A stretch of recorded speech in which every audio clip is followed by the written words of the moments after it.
Bom dia, professor. Meu nome é Arthur e estarei iniciando a resolução do projeto 2. Bom, o que nos foi fornecido? Ambos os programas tiveram sua precisão fixada em 0.01, o número máximo de iterações é de 20, foram dados pontos iniciais x0 ou intervalo inicial AB como ponto de partida, e nós devemos realizar gráfico das funções, analisar se há convergência para raízes ou quantas iterações foram realizadas. Aqui colocando um RA aleatório de algum membro do grupo, foram gerados essa função e os dois métodos a serem realizados. Bom, falando um pouco sobre o método 1, método da bissecção. O que é esse método? O método da bissecção consiste basicamente em, dado uma função contínua e um respectivo intervalo a, b, de tal modo que f de a vezes f de b é menor que zero. Nesse intervalo, há uma raiz x, então podemos dizer que a1 f de x igual a zero. Com essas informações, nós vamos dividir em sucessivos intervalos menores até que b menos a é menor que um epsilon. Esse epsilon é, no caso, a precisão do programa, que é 0.01. Sucessivos pontos médios xk são obtidos por meio da divisão de bk mais ak dividido por 2. Bom, destrinchando um pouco o programa. Aqui nós importamos as bibliotecas. Aqui, definimos a função que foi fornecida. Essa função é x ao cubo menos 70x mais 3. Aqui nós definimos o alcance do gráfico no eixo x, de menos 1 até 2. Lembrando que quanto menor o alcance, maior a riqueza de detalhes, porque o gráfico dá meio que um zoom. Aqui definimos os valores de a, b e a precisão, a menos 2,5 e b 2,5, que foram fornecidos. É importante que a seja menor que b, porque é um intervalo. E a precisão de 0.01.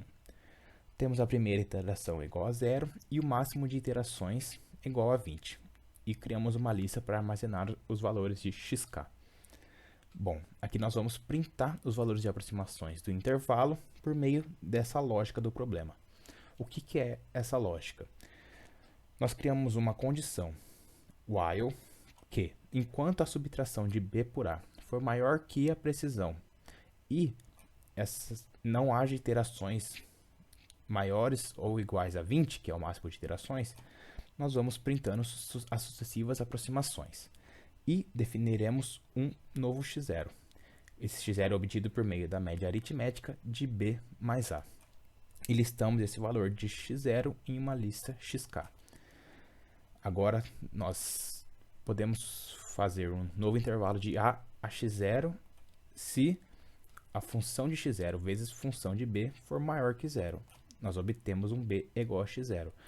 Ou seja, ele está no intervalo entre b e x0. Nós tiramos o intervalo da parte de a. Caso isso não seja verdade, nós temos que o a é igual a x0. Ou seja, as raízes estarão no intervalo entre a e x0. Tiramos a parte do b. E colocamos um iter igual a iter mais 1 para o programa continuar rodando. Aqui são os programas dos gráficos, né? Plotamos o gráfico, as linhas, a função e o título do gráfico, né? Aqui temos uma concatenação, né? Porque seria importante mostrar no gráfico não só o último valor obtido, que seria o xk, mas todos os valores entre 1 até o xk. Então é isso, printamos os valores de a e b no final e mostramos o gráfico com tudo pronto. Alguns prints sobre o programa para ficar mais fácil de visualizar. As aproximações de xk são e printamos o xk. Número de iterações, printamos o iter. A coordenada da última iteração é e printamos a coordenada a e b.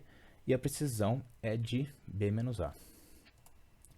Aqui foram os valores dos intervalos, da aproximação dos intervalos obtidos. Dá para ver que são muitos, né? Muitos pontos médios. Aqui o gráfico plotado. Aqui nós temos as aproximações de xk, dá para ver que ó, o x0 é 0, o x1 é 1.25, o x2 é 0.625 e assim sucessivamente. Dá para ver que eles vão aproximando do valor de 0 e fica difícil de observar. Tivemos 9 iterações, a coordenada da última iteração é esse aqui, e a precisão, que é b menos a, é esse valor aqui. Fazendo uma estimativa das iterações por meio do que o professor passou nas aulas do YouTube, temos que o log de b menos a menos log de epsilon sobre log de 2, conseguimos obter uma estimativa de iterações do programa. Colocando os valores que nos foram dados, tivemos esse valor, 8,9657, aproximadamente 9. Logo, a precisão requerida foi atingida com 9 iterações, assim como no programa.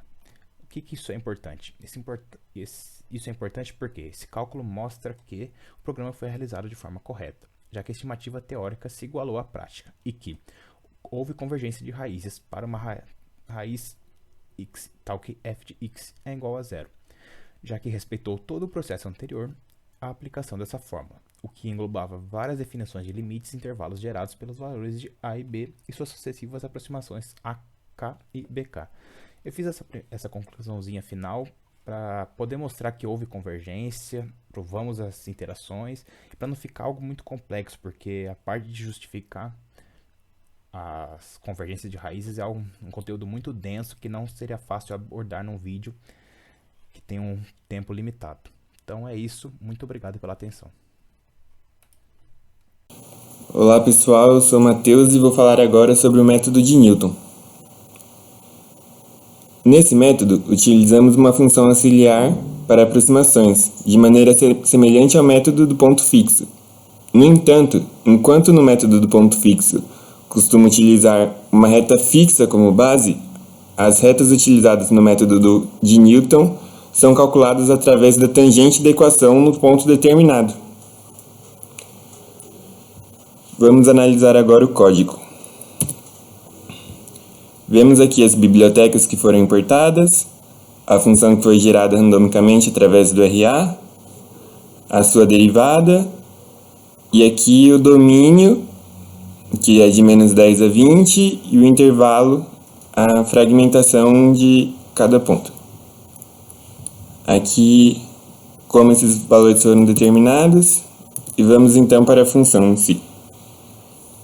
Nessa função, no código, a função while é usada ela é responsável pela repetição da função até atingir um dos seguintes padrões. Pertencer ao intervalo onde f de x é menor que o epsilon, menor que o intervalo de epsilon, ou então o número de interações atingida foi máximo, que no caso é 20. Olhamos aqui, printamos os valores obtidos então, adicionamos a lista e esse iter é igual a iter mais 1 significa que a cada repetição do while adiciona uma interação. Vamos então plotar o gráfico para ver como o método funciona. Aqui a gente pode observar a função representada e podemos ver também que nesse ponto x0 é calculada a derivada provavelmente repete aqui no eixo quando y é igual a zero nesse ponto, e daqui a gente rebate para a função novamente. Na função, a gente calcula a nova derivada e a nova reta suporte. Isso faz com que atinja o y igual a zero nesse novo ponto, e aí o método é repetido até que f de x esteja pertencente ao valor desejado mais o intervalo de epsilon que a gente deseja. Vemos aqui que o valor final de x que a gente encontrou é esse, o número de interações são 3, e que a nossa precisão é referente a esse valor também. Agora podemos comparar os métodos. No primeiro método, o método da bissecção, as aproximações são laterais. Elas ocorrem através do domínio e a compreensão é sempre fácil, a proposta também é bem simples. Só que isso resulta num número maior de interações e numa especificação maior do domínio, portanto ele é menos abrangente. Enquanto isso, no método de Newton, como a aproximação ela é bidimensional e a derivada é escolhida com um processo de maximização de funções de R2 em R1, então o método acaba sendo mais preciso possui menos interações e pode ter também um domínio mais abrangente. É isso, muito obrigado.